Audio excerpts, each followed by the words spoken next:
Morning, Rob and Heather. Well, look, we keep coming back to just how significant this launch was from the North Koreans. Not only is it the first missile capable of hitting the Alaskan coast, something President Trump said would never happen, but it was also launched from a mobile launcher, meaning it is almost impossible to track, and we simply wouldn't know how many the North Koreans had or where they might be. Today, the U.S. and South Korean military responded by holding a combined ballistic military drill, firing missiles into the sea off South Korea. Commanders issued a statement saying self-restraint was now all that separated armistice and war and could be changed at any time.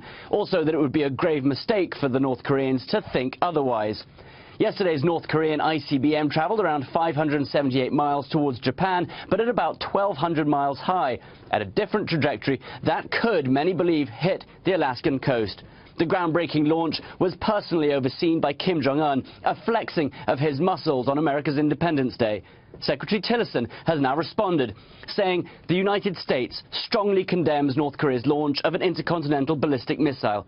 Testing an ICBM represents a new escalation of the threats to the United States, our allies and partners, the region and the world.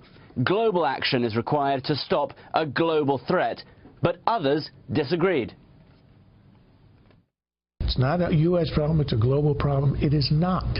It's a U.S. problem. The global partners that we talk about are not that interested in solving it. And that's why all the importuning, all the sanctions, all the UN Security Council resolutions aren't going to do a damn thing.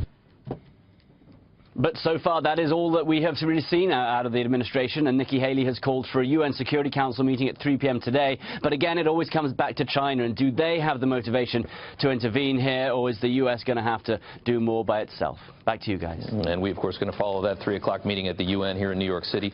Benjamin, thank you so much.